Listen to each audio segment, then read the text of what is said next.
tout le monde, je vous retrouve aujourd'hui pour une vidéo d'une catégorie qui n'est pas une catégorie qui existe vraiment sur ma chaîne. Je savais pas trop comment l'intituler parce qu'on va parler d'une série que j'aurais juste pas dû relire. C'est rigolo, il y a une semaine vous me disiez sous ma vidéo que vous aimeriez des formats un petit peu story time par rapport au monde du livre, à ce qui peut m'arriver vis-à-vis des livres et tout. On peut imaginer que cette petite vidéo est une story time si vous voulez. En fait, il s'est passé un événement qui, je trouve, me permet de vous parler d'une question intéressante par rapport à la lecture. Vous allez comprendre, désolée, je mets trop de suspense mais je commence tout de suite. Mini contexte avant de commencer, vous le savez, j'aime beaucoup relire mes livres, ça fait 2-3 ans que je relis mes livres préférés et c'est vrai que pour l'instant je n'ai eu que de très bonnes surprises, mais vous étiez nombreuses et nombreux à me dire parfois que vous aviez peur parce que vous pensez vraiment que parfois votre regard va changer sur un roman, un livre ou une série que vous avez adoré, vous avez trop peur qu'en les relisant, vous vous rendiez compte qu'en fait c'était pas ouf. Et c'est vrai que je m'étais pas posé la question parce que j'ai eu que des bonnes expériences. Puis j'ai fait ma vidéo relire les livres de son enfance. Et dans cette vidéo, tous les livres que j'ai relus étaient trop cool, trop bien, donc encore une fois, pas de problème. Puis j'ai fait ma vidéo je me remets au manga et là je vous ai raconté une petite histoire. Si vous n'avez pas vu ma vidéo où je me remets au manga, je vous racontais dans cette vidéo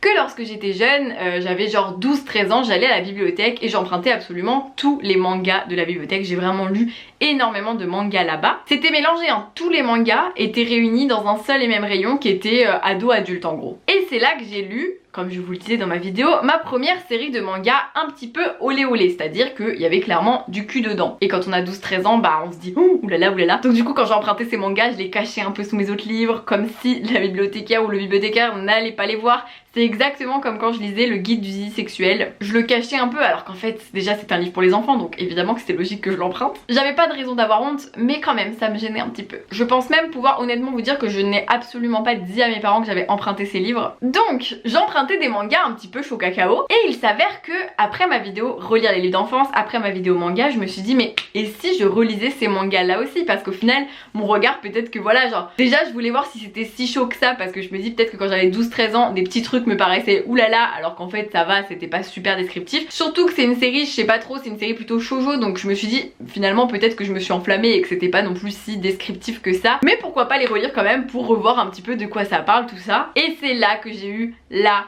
pire idée du monde. Je suis donc allée sur Vinted. J'ai trouvé cette série de mangas, alors il y a des gens ils abusent. En fait pour vous expliquer, c'est une série de mangas en 15 tomes. Sachant déjà qu'il y a une problématique à cette histoire, c'est que les tomes 16, 17 et 18 n'ont jamais été traduits. Ils ne sont jamais sortis en France et j'ai vraiment fouillé internet et je n'ai même pas trouvé de PDF un peu traduit illégalement ou quoi, rien du tout. Les derniers tomes ne sont jamais sortis, donc pour les personnes qui lisent la série, personne n'a jamais eu le fin mot de l'histoire en France. Parce que la maison d'édition a coulé. Donc je vais sur Vinted. Pourquoi je vous contextualise ça? Parce que très souvent les gens sur Vinted abusent légèrement quand une série n'est plus vraiment disponible à l'achat, donc les 15 tomes étaient très souvent présents au prix de 60 € l'intégrale par exemple, 50 €, 60, 45, et moi j'étais là, je me disais non mais les gens abusent de ouf, moi je vais pas acheter 15 mangas à 60 €. Hein, je veux dire non, le principe de Vinted c'est d'acheter vraiment pas cher, sinon je vais en librairie en fait dans ce cas là. Bon là ils étaient pas en librairie. Puis j'ai trouvé quelqu'un qui les vendait à 20 et quelques et j'ai fait une offre et j'ai pu les avoir à 20 € le lot. Donc 20 € plus 5 € de frais de port plus machin plus truc, bon j'en ai presque eu pour 30 € en tout. J'ai eu les 15 tomes, ce qui me semble beaucoup plus raisonnable, 2 € par livre. L'histoire commence donc très bien, je trouve les mangas, je suis super contente, je les achète sur Vinted, j'attends impatiemment de les recevoir parce que je me dis ah ça va être cool, je vais pouvoir redécouvrir cette série, voir ce que ça donne, voir ce que ça vaut, tout ça. Je les reçois enfin, je vais toute guillerette à mon point relais chercher mes mangas, je rentre chez moi, je suis super contente d'ouvrir le colis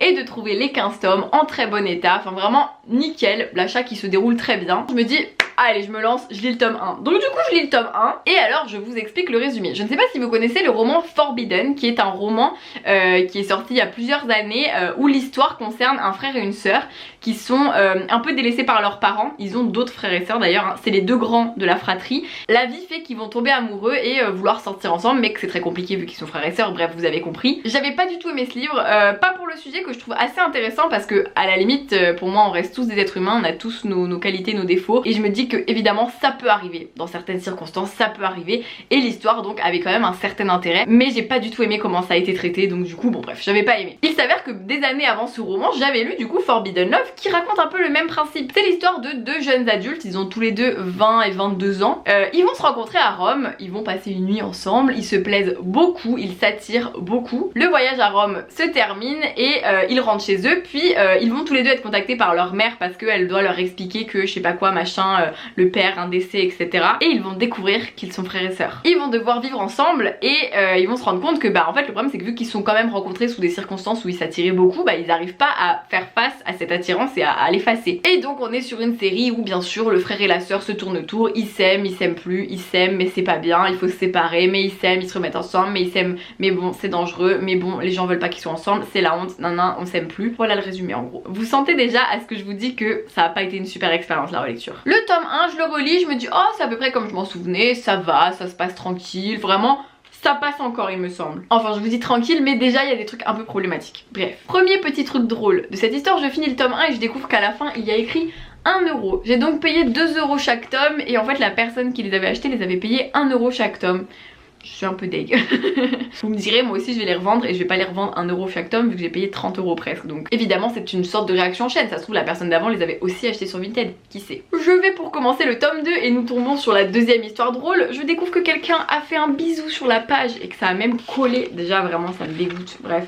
Ça a fait un... Voilà on le voit, il y a aussi le collant là ici. Ça fait un... Voilà, ça fait un tampon quoi. Et j'étais un peu en mode le Covid, donnez-moi du gel hydroalcoolique. Bref, ça c'est la partie drôle de cette vidéo. Nous arrivons à la partie beaucoup moins drôle de cette vidéo qui soulève une question, c'est que bah effectivement quand on relit des livres ou des séries ou des romans qu'on a lus quand on était jeune, bah en les relisant plus tard, on change de regard parce qu'on a grandi, parce qu'on a pu aussi se déconstruire sur certains sujets et donc que notre vision peut totalement changer. Et c'est 100% ce qui s'est passé. J'ai été extrêmement choquée par ce que j'ai pu lire et je vais vous expliquer pourquoi. Je tiens juste à préciser que je vais parler de viol, donc si jamais c'est un sujet qui peut vous heurter, bah ne continuez pas cette vidéo évidemment. Donc nous arrivons à un point où j'ai lu le tome 1 et ça allait encore, même si j'ai trouvé qu'il y avait des passages un peu problématiques. On sentait que le mec, le frère donc, pouvait être un petit peu violent avec sa sœur, même si ça passait un peu crème. Comme l'auteur l'avait un peu mis en scène, t'avais l'impression que voilà ça arrive une fois, c'est bizarre, c'est pas de la violence volontaire on va dire, mais juste la manière dont il va la prendre, même la serrer dans ses bras ou quoi, on sentait qu'il était un peu violent. Ok, ça c'est le tome 1, j'ai lu le tome 2, j'ai lu le tome 3 et j'ai lu le tome 4 et là je suis vraiment tombée des nues et je me suis dit comment j'ai pu lire ça quand j'avais 12 ou 13 ans et comment j'ai pu aimer cette série, parce que vraiment je vous jure dans mon souvenir j'ai pas un mauvais souvenir de cette saga. Pour moi c'était une série de manga qui était chouette quoi. Ça m'avait permis de découvrir un peu de sexe quand j'étais jeune. Enfin bref, j'aimais bien, ça m'intriguait, ça m'intéressait. Et là avec mon regard d'adulte de 23 ans, j'ai vraiment été super choquée. J'étais horrifiée de me dire que j'avais pu lire ça. Déjà, sans parler de l'histoire qui est vraiment terrible à plein d'égards. Déjà le livre est bourré de fautes d'orthographe, la traduction est hyper mal faite. Il y a des phrases, je vous jure, elles ne veulent rien dire. Donc vraiment, déjà il y a des fautes d'orthographe et des phrases qui veulent rien dire, donc je comprends qu'il y a vraiment un problème au niveau de la traduction. Bon, la maison d'édition ayant coulé, je ne vais pas encore plus les enfoncer sous l'eau puisque de toute façon ils n'existent plus, mais il y avait déjà clairement un gros problème à ce niveau parce que vraiment je vous jure il y a des pages je comprenais rien tellement j'avais l'impression qu'ils confondaient carrément les prénoms ou que des fois les bulles n'étaient pas aux bonnes personnes, enfin bref n'importe quoi. Vraiment déjà ça partait mal. Puis c'est là qu'on arrive à un point qui est vraiment très problématique, c'est que j'ai découvert qu'en fait dans ce livre il y avait énormément de scènes de viol et qu'elles n'étaient pas du tout présentées comme telles, c'est à dire que le viol était presque considéré comme normal dans cette série. Moi je vais vous spoiler un petit peu donc, mais dans le tome 1 déjà tu sens que le frère et la sœur ils ont eu des relations consenties, mais à certains moments elle tu sens qu'elle a pas envie, lui il s'en fout vu qu'ils l'ont déjà fait. Il recommence, il se dit bah c'est pas grave, genre je veux dire on a déjà couché ensemble, je vois pas pourquoi on recoucherait pas ensemble. Sauf que non, quand quelqu'un dit non, c'est non. C'est pas parce que on est en couple qu'on peut violer son partenaire. C'est pas parce qu'on a déjà couché avec la personne qu'on peut recoucher avec elle sans son consentement. C'est pas parce qu'on a envie et que la personne n'a pas envie que bah, on doit juste penser à notre envie et s'en foutre de l'envie de la personne. C'est vraiment très important de comprendre ça, et ça c'est quelque chose, je me dis c'est terrible parce que ça veut dire que moi j'ai été éduquée par ces livres là un petit peu parce que je découvrais un petit peu le sexe dans les livres. Et j'ai été éduquée par une vraie daube, dans le sens où vraiment c'est inadmissible que j'ai pu lire ça et me dire que c'était ça l'amour, que c'était le fait de dire non et que ça pouvait exciter le mec. Enfin bref, vraiment j'étais très choquée. Donc déjà dans le tome 1 il se passe ça. Dans le tome 2 elle se fait violer par son meilleur ami parce qu'il veut sortir avec elle. Il se rend compte qu'elle a un peu des sentiments pour son frère et qu'il trouve ça trop tordu. Du coup il finit par la forcer à coucher avec elle en se disant mais non mais oublie-le machin et tout. Elle a pas envie, elle dit non, elle dit arrête, puis finalement elle finit par penser à son frère et là finalement elle apprécie carrément la scène de sexe parce qu'elle pense à son frère. Donc là tu te dis vraiment la meuf on la met dans une position où elle se fait violer et en plus elle aime ça parce qu'elle pense à un autre mec qui d'ailleurs l'a déjà violé avant, enfin bref, ok. Donc autant vous dire que j'ai lu le tome 3, puis j'ai lu le tome 4 et là j'ai dit je peux pas continuer à m'infliger ça, ce n'est pas possible, c'est vraiment terrible ce qui se passe. C'est quoi ça? C'est quoi ce livre? Comment ça peut exister qu'on ait dit ça? Je précise quand même que cette série a été traduite il y a très longtemps hein, parce que moi je les ai lus comme je vous dis j'avais 13 ans donc ça fait plus de 10 ans donc je pense qu'ils existent depuis. C'est une série qui date de 99 donc elle a 22 ans et elle a été traduite en 2004 donc elle a été traduite il y a 17 ans. Ça n'excuse absolument rien mais j'estime qu'à cette époque déjà la liberté de parole sur ces sujets là était quand même beaucoup moins grande.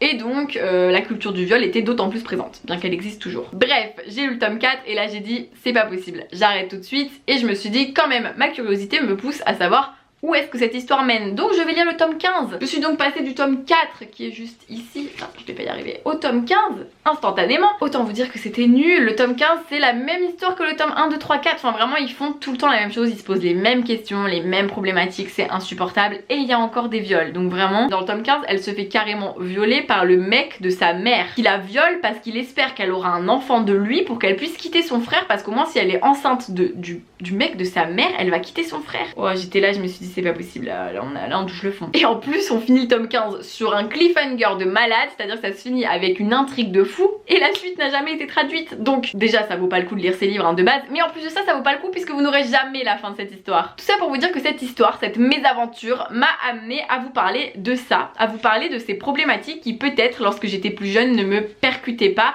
mais qui maintenant évidemment me percutent, m'interpellent et même me choquent. Et je voulais voilà vous dire que on peut changer d'avis sur les livres en grandissant, on peut changer d'avis sur une intrigue, une thématique ou la manière de traiter certains sujets, tout simplement parce qu'en grandissant bah déjà voilà moi je me suis vraiment renseignée, je me cultive énormément sur ces sujets là, j'essaye de me déconstruire sur certains sujets parce que vous voyez dans ces livres vraiment le personnage féminin passe presque pour la meuf qui c'est presque limite sa faute si elle se fait violer alors que c'est terrible parce que ce sera jamais de sa faute, c'est vraiment les hommes qui sont horribles dans cette histoire. Elle ose même pas dire qu'elle s'est fait violer par le mec de sa mère parce qu'elle a peur qu'on lui dise que c'est une... enfin qu'on l'insulte quoi, bref il y a même pas de mots qui définissent parce qu'en fait elle n'a rien fait donc elle n'a rien à se reprocher. Et c'est vraiment super important de parler de ces sujets là et d'en discuter et de se rendre compte que bah c'est super grave que des livres comme ça existent. Et du coup c'est pour ça que je vous en parle parce que je voulais vous dire que voilà il y a des livres qui existent encore hein, parce que ceux-là bah voilà vous pouvez quand même les trouver sur Vinted, vous pouvez les trouver en bibliothèque. Mais du coup j'avais voilà envie de discuter avec vous, savoir si vous aussi vous avez peut-être relu des livres qui vous ont choqué plus tard, si vous avez revu des films qui vous ont choqué, revu des séries, même des dessins animés. Je veux dire le sexisme par exemple c'est quelque chose qui est très courant. Moi je sais que quand je relis un livre assez vieux, je vous en ai parlé dans ma vidéo le livre d'enfance, c'est sexiste dans la plupart des livres parce que voilà c'est des livres qui étaient écrits à une époque où vraiment déjà le sexisme c'est encore présent dans nos livres actuels mais à l'époque c'était bien pire. Pareil pour par exemple Harry Potter, quand je les ai relus, Harry Potter, il y a quand même un gros problème de grossophobie dans Harry Potter. Je veux dire vraiment J.K. Rowling utilisait des mots très graves pour décrire les personnes grosses dans son livre. Elle décrédibilisait la valeur de ces personnes alors que le fait d'être gros ou non n'influence pas notre valeur, n'influence pas comment on doit nous considérer. Et c'est vrai que quand je les ai relus ça m'a vraiment choquée. Pourtant quand j'étais jeune ça ne me choquait pas. Et je trouve que c'est vraiment important d'en parler et de se rendre compte que voilà il y a des sujets de société où quand on était jeune bah ça nous perturbait pas parce qu'en fait c'est aussi ça fait partie de notre éducation et c'est très grave parce que je me dis moi c'est super grave de me dire que j'ai lu ça à l'âge où je me posais des questions sur le sexe et que peut-être qu'inconsciemment je me suis dit que si un mec me violait bah quand même c'est pas grave en fait. J'ai dit non mais il le fait quand même mais c'est pas grave parce que j'aime bien quand même au final parce que je pense à un autre mec. Ça n'a aucun sens et vraiment c'est terrible d'avoir pu penser ça. Je sais pas si j'ai pensé ça en lisant ces livres, je veux même pas savoir ce que j'ai pensé quand j'avais 13 ans en lisant ces livres parce que vraiment ça me choque beaucoup, ça me perturbe, j'aimerais faire retour en arrière et ne les avoir jamais lus parce que j'espère que ça n'a pas pu conditionner certaines de mes pensées à certains moments de ma vie. Mais vraiment j'avais besoin de vous en parler parce que je trouvais que la question était importante, que cette story time avait quand même des petits moments drôles malgré beaucoup de moments beaucoup moins drôles. Et je me disais que voilà ça pouvait amener ce sujet, que je pouvais vous demander quels sont les livres que vous avez lus, quels sont les sujets qui vous ont choqué dans les livres que vous avez relus plus tard, des livres d'enfance qui finalement vous semblent plus très adaptés à notre époque. Je trouve que c'est intéressant, qu'on peut en parler, que pourquoi pas, voilà je me suis dit cette histoire peut soulever des thématiques, peut soulever des questions, peut soulever des interrogations. Dans tous les cas, je suis aussi finalement assez contente de me dire que voilà, j'ai évolué et que j'ai pu remarquer les problèmes que présentent ces livres. Même à notre époque, il y a encore des livres qui sortent et qui sont problématiques. Évidemment, après c'est un très vaste sujet, je ne me sens pas du tout légitime forcément à en parler parce qu'il y a des sujets qui ne me concernent tout simplement pas. N'importe qui peut comprendre que quand une fille dit non, c'est non, enfin n'importe qui, non, je sais bien que ce n'est pas le cas et c'est pour ça aussi que je voulais vous en parler parce que c'est encore beaucoup trop présent dans notre monde et que ce n'est pas normal et que vraiment il y a beaucoup de femmes qui n'osent même pas parler, enfin bref c'est un sujet qui est très grave donc c'est pour ça que ça m'a d'autant plus perturbée et d'autant plus énervée et horrifiée et voilà, j'avais envie de vous en parler. J'hésite vraiment à poster cette vidéo parce que je me rends pas compte de si c'est intéressant ou pas cette histoire que je vous raconte. En même temps je me dis ça peut vraiment aider, j'ai besoin qu'on en discute aussi en commentaire, qu'on se donne des titres. Je me dis que ça peut peut-être aussi aider des personnes qui ont peut-être lu cette série et qui voilà n'ont pas forcément vu les problèmes, ou alors des personnes qui ont vu les problèmes et qui ne savaient pas qui en parler, parce qu'au final j'en ai parlé sur Instagram avec pas mal de personnes qui ont eu le même avis que moi, donc ça m'a rassurée. Vu que vous êtes des jeunes à me suivre, je me disais que c'était un sujet qui pouvait être sensible, mais en fait non, je me rends compte qu'il n'y a pas de sujet sensible parce que moi j'avais 13 ans quand je lisais cette série et c'est grave que j'ai lu ça à 13 ans, donc si vous êtes jeune, bah, j'ai aussi envie de vous en parler et de vous dire voilà, c'est grave, là ce que j'ai lu moi à mon âge ça m'a vraiment choqué, donc j'espère que si vous le lisez à 13 ans, grâce aux réseaux sociaux, grâce à tout ce qu'on entend autour de nous, vous saurez vous aussi voir que c'est pas normal et c'est vraiment important. Moi à 13 ans j'avais personne pour me dire que c'était pas normal un homme qui continue quand une femme dit non. J'espère que vous à 13 ans, à 12 ans, à 11 ans, à 14 ans, à 16 ans, bref peu importe, j'espère que vous l'avez compris et si vous ne l'avez pas compris, bah je vous le dis et je vous le répète et ça me semble important. Donc voilà, j'espère que cette vidéo vous plaira quand même malgré ce sujet pas très fun, malgré voilà cette histoire qui est pas super drôle. C'est moins fun que d'habitude mais c'est quand même lié au livre et je pense que c'est vraiment important d'en parler. Si vous voulez que je fasse d'autres vidéos sur cette thématique sous d'autres formats, peut-être qu'en vous disant un petit peu les livres dont je parle et tout ça vous intéresse, n'hésitez pas et surtout j'attends vos commentaires pour qu'on en discute ensemble. Ça me semble important, ne lisez jamais cette série hein, ça me semble être une évidence, en plus c'est nul. Si on oublie le fait que c'est très grave ce qui se passe dedans, c'est nul l'histoire, l'intrigue, il n'y a pas d'intrigue, vraiment vous savez que moi je suis pas romance donc c'est vrai que vraiment des personnages qui se tournent autour comme ça, déjà ça m'énerve, là en plus c'est vraiment problématique hein, donc là c'est pas du tout propre à la romance, là c'est juste propre à cette histoire. Horrible. Ne vous inquiétez pas, je vous retrouve samedi pour la vidéo la plus fun du monde. J'ai méga hâte de vous la publier, j'ai méga hâte que vous puissiez la voir et j'espère qu'elle vous plaira. Sur ce, je vous fais plein de bisous, je vous dis à très vite pour une nouvelle vidéo et je vous dis à tout de suite dans les commentaires parce que j'ai hâte de discuter de tout ça avec vous. Dites-moi ce que vous avez pensé de cette vidéo parce que vraiment je suis pas sûre de moi. C'est vraiment une catastrophe, je la supprime au pire, hein. Je veux dire faut pas se paniquer pour une vidéo et au contraire je vois pas pourquoi ça serait grave de parler de ça parce qu'au contraire c'est important d'en parler. Mais je sais pas, vous savez des fois quand je parle de trucs négatifs j'ai l'impression que ça me ressemble pas, du coup ça me stresse. Mais bon, j'attends vos commentaires et à très vite.